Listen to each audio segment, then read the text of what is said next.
دے دیا مصیبت کوئی نہ آئے، میں نے نماز پڑھ لی مشقت کوئی نہ آئے. تو قانون قدرت یہ ہے کہ حضور علیہ الصلوۃ والسلام فرماتے ہیں سب سے زیادہ تکلیفیں آتی انبیاء پہ ہیں، اور حضور فرماتے ہیں میں اللہ کا لاڈلا محبوب ہوں، میرے اوپر سب سے زیادہ تکلیفیں آئیں. یہ آپ اللہ کی رضا پہ راضی رہ کے تو دیکھیں، آپ کے مزاج میں کمال بردباری پیدا ہو جائے، ایک ٹھہراؤ آئے. یہ دوست انتظامات کر رہے ہوتے ہیں نا پروگراموں کے، اجتماعات کے، محافل کے، تو میں ایک ہی بات سب سے کرتا ہوں، میں کہتا ہوں آپ نے نا بردبار رہنا ہے، آپ نے تحمل سے رہنا ہے. ہم دیہاتی لوگ ہیں تو ہمارے ہاں شادیاں ہوتی تھی نا، تو شادیوں پہ رشتہ دار اکٹھے ہوتے تھے، تو صرف یہ فکر نہیں ہوتی تھی کہ کھانا پورا ہو جائے، صرف اتنی فکر نہیں ہوتی تھی کہ ان کے سونے کا انتظام ہو جائے، ایک فکر اور بھی ہوتی تھی کہ بندے بڑے اکٹھے ہوئے ہیں، سارے برادری اکٹھی ہوئی ہے، کتنے لڑ نہ پائیں آپس میں. ہمارے ہاں نا چڑھانے والے زیادہ خطرناک نہیں ہوتے، چڑھنے والے زیادہ خطرناک ہوتے. جو ذرا سی بات پہ غصے میں آ جائیں، ذرا سی بات پہ چڑھ جائیں، کہیں سکون ہی نہیں، ٹھہراؤ ہی نہیں زندگی میں. اللہ کی رضا پہ راضی رہیں. میرے رب نے جہاں مجھے رکھا ہے سب سے زیادہ باکمال رکھا ہے. جہاں میں ہوں خدا جانے بلندی ہے کہ پستی، پر جہاں میں ہوں وہاں کوئی نہیں ہے. آپ اپنے رب کی رضا پہ راضی رہیں کہ میری جہاں ڈیوٹی ہے، کیا ہی بات ہے، میری جہاں ڈیوٹی. حضرت صدیق اکبر کو امیر المومنین بنایا گیا، لیکن جناب بلال حبشی کے پاس مدینے والے محبوب کے مہمانوں کی ذمہ داریاں تھیں، مسجد نبوی کی کنجیاں تھیں. کمال ان کا بھی بڑا ہے اور کمال بلال حبشی کا بھی بڑا ہے، حالانکہ وہ تو مسجد میں جھاڑو دیتے تھے، خدمت کرتے تھے. تو آپ اللہ کی رضا پہ راضی رہیں. جہاں رب نے آپ کو رکھا ہے، جس مقام پہ رکھا ہے، وہاں آپ راضی رہیں. آپ کو اطمینان محسوس ہوگا، آپ سکون میں آ جائیں، دل میں ٹھنڈک محسوس کریں، پریشانیوں سے نکلیں گے. یہ حدیث دیکھیے امام غزالی نے لکھی ہے، نبی پاک صلی اللہ تعالی علیہ وسلم کے پاس نا صحابہ کی ایک جماعت آئی. انہوں نے عرض کی یا رسول اللہ صلی اللہ علیہ وسلم ہم ایماندار ہیں. تو حضور نے فرمایا تمہارے ایمان کی نشانی کیا ہے؟ تم صاحب ایمان ہو تو دلیل کیا ہے؟ انہوں نے عرض کی یا رسول اللہ، یہ ذرا دلیل سننا. عرض کرنے لگے یا رسول اللہ مصیبت آئے تو صبر کرتے ہیں، نعمت ملے تو شکر کرتے ہیں، اور یا رسول اللہ رب جو فیصلے کر دے ہم اس پر راضی رہتے ہیں. حضور فرمانے لگے کعبے کے رب کی قسم تو واقعی ایماندار لوگ ہو. اگر تم اللہ کے فیصلوں پہ راضی ہو، اگر تم نعمتوں پہ شاکر ہو، مصائب پر صابر ہو، تو تم واقعی مومن ہو. تو یہ یاد رکھیں اچھی طریقے سے کہ ہمیشہ اپنے آپ کو اپنے رب کے فیصلوں پہ راضی رکھیں. ہمیشہ کوشش کریں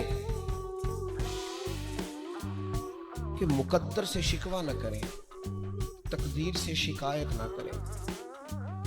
جو ہمیں نہیں ملا اس کے بارے میں اپنی طبیعت کے اندر تڑپ اور طلب نہ پیدا کریں. بس جو فیصلہ رب نے کر دیا اس فیصلے پر ہمیشہ راضی رہیں. یہ کر کے دیکھیں. حضرت انس بن مالک رضی اللہ تعالیٰ عنہ فرماتے ہیں ایک پوری جماعت جنت میں جائے گی لوگوں کی. فرشتے ان سے پوچھیں گے کہ میاں حساب دے آئے ہو؟ تو وہ کہیں گے ہمیں تو کسی نے حساب پوچھا ہی نہیں. ان سے پوچھا جائے گا پل سے رات دیکھی ہے؟ کہیں گے نہیں ہم نے تو نہیں دیکھی. ان سے پوچھا جائے گا کہ میزان عمل؟ تو انہوں نے کہا نہیں بالکل نہیں. تو کہا اچھا تم بڑے خاص لوگ ہو، دنیا میں کرتے کیا رہے ہو؟ تو کہیں گے کرتے کچھ بھی نہیں تھے، رب کے فیصلوں پہ راضی رہتے. اور طبرانی میں ایک روایت ایسی بھی موجود ہے کہ حضور فرماتے ہیں رب کہتا ہے جس نے میرے فیصلوں پہ راضی نہیں رہنا وہ رب کوئی اور ڈھونڈ لے. اگر تم میرے فیصلے پہ راضی ہی نہیں ہو، او بھائی میں اپنے ادارے کا سربراہ ہوں، جو میرا فیصلہ نہیں مانے گا وہ نکلے گا ادارے سے.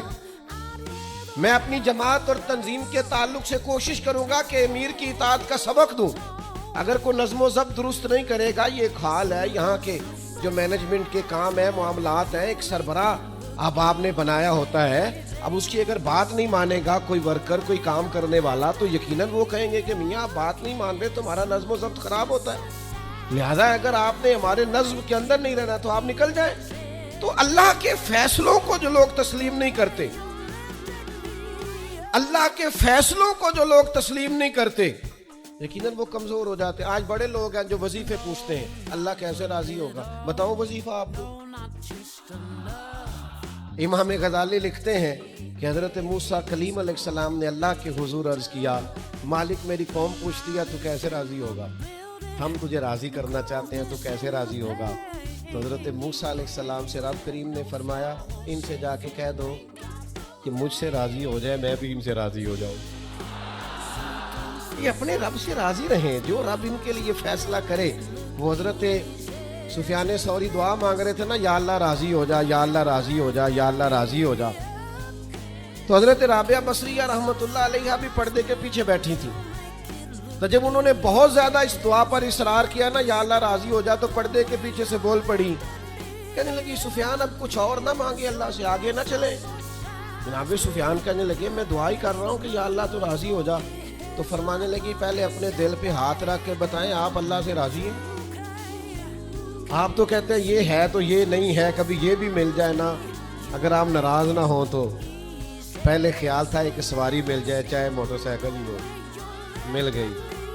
اب بڑے پریشانی ہوتی ہے, کبھی 4 ٹائروں والی ہوتی نا, وہ بھی مل گئی, دے دی, طلب ہی یہ تھی. اب خیال آتا ہے کبھی تھوڑی سی بڑی مل جائے نا, وہ بھی مل گئی. اب جن کی ذرا گاڑیاں اونچی ہیں, ٹائر چوڑے ہیں, وہ پریشان کرتے ہیں, تو بندہ تو روک ہی نہیں رہا کہیں. تو حضرت کلیم سے رب نے فرمایا ان سے کہو مجھ سے راضی ہو جائے میں بھی ان سے راضی ہو جاؤں. لیکن ہماری طبیعت کی بے چینی, ہمارے مزاج کی بے قراری, ہمارے لب و لہجے کا وہ عالم کہ ہم خوش نہیں ہوتے. ڈھیر سارے لوگ ہیں, آپ کچھ بھی کر لیں, کچھ بھی گھر میں لے آئیں, کچھ بھی ہو جائے, کتنی بھی نعمت مل جائے, ان کا مزاج اس طرح کا بن جاتا ہے, خوش نہیں. میں اکثر دوستوں سے کہتا ہوں کہ بعض دوست ایسے ہیں جن کا انداز اس طرح کا ہے کہ ان کو کوئی بھی نعمت مل جائے تو ان کی طبیعت سکون پذیر نہیں ہوتی. حضرت عبداللہ ابن عمر رضی اللہ تعالیٰ عنہ صحابہ میں سے بڑے صالح آدمی ہیں, نیک آدمی ہیں, حضرت عمر کے صاحبزادے, اور اللہ کے حبیب علیہ السلام نے فرمایا یہ بڑے نیک ہیں. تو سیدنا عبداللہ ابن عمر رضی اللہ تعالیٰ عنہ کے نا ایک صاحبزادے بیمار تھے. یہ جو بچے بیمار ہوں یا کسی تکلیف میں ہوں تو یہ ماں باپ کو بڑا بے چین کر دیتے ہیں.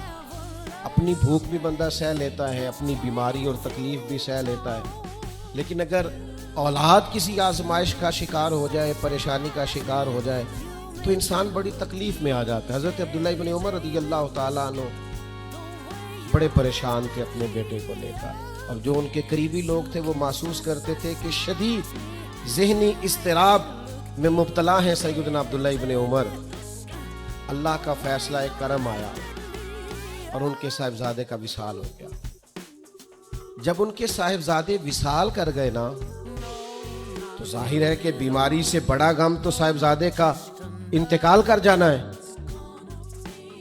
تو جنازے کے لیے جو لوگ آئے اور اس کے بعد جو تعزیت کے لیے لوگ آئے وہ کہتے ہیں ہم نے جناب عبداللہ ابن عمر کو بڑا مطمئن دیکھا. ہم نے دیکھا کہ بیٹے کے انتقال کے بعد ان کی طبیعت میں ایک ٹھہراؤ آ گیا, اور آنے جانے والوں کو بڑے اطمینان سے, بڑی محبت سے ملتے, ان کا انداز بڑا منفرد ہو گیا. ایک صاحب نے پوچھ ہی لیا کہ جناب آپ پہلے بڑے بے چین تھے, اب آپ کی طبیعت میں بڑا ٹھہراؤ آ گیا, وجہ کیا ہے؟ حضرت عبداللہ ابن عمر فرمانے لگے جب تک وہ بیمار تھا میری ذمہ داری تھا اور میں بے چین تھا. فرمایا میرے رب کا فیصلہ کرم آ گیا ہے اور وہ میرے رب کے حضور حاضر ہو گیا ہے. گویا آپ جس بارگاہ میں گیا ہے وہاں رحمت ہی رحمت ملے گی, وہاں کرم ہی کرم ملے گی. اب میں مطمئن ہو گیا ہوں کہ اللہ کی رحمتیں قبر میں اس کا استقبال کریں گی. جب تک میری ڈیوٹی تھی تو میں پریشان تھا, بے چین تھا, بے قرار. اب تو حاضر بارگاہ ہو گیا اور میں اپنے رب کی رضا پہ راضی ہوں. جب تک اللہ نے چاہا بیٹا میرے پاس رہا, اور جب اللہ نے چاہا اللہ نے اسے اپنی بارگاہ میں بلا لیا. میرے بھائیوں یاد رکھیے گا, ہمیشہ اس بات کو اپنے ذہن میں بٹھائیے گا کہ زندگی کے اندر کبھی بھی اللہ کے فیصلوں پر شکوہ کرنا اور اللہ کے فیصلوں پر اظہار ناراضگی کرنا معاذ اللہ, اس سے اپنے دامن کو ہمیشہ بچا کے رکھیں اور پناہ میں رکھیں اپنے دامن کو کہ کبھی بھی انسان اس طرح کا نہ ہو جائے. میں دیکھتا ہوں شدید بے چینی، یہ ہمارے ماحول میں اللہ تعالیٰ معاف فرمائے، جو لوگوں سے شدید ایک دوسرے سے ہماری طبیعتیں کھنچ جاتی ہیں اور تناؤ اور کھچاؤ پیدا ہو جاتا ہے، اور پھر لوگ ڈپریشن میں چلے جاتے ہیں، حتیٰ کہ بعض لوگ معاذ اللہ انتہائی قدم اٹھاتے ہیں، خودکشی کی طرف بڑھ جاتے ہیں۔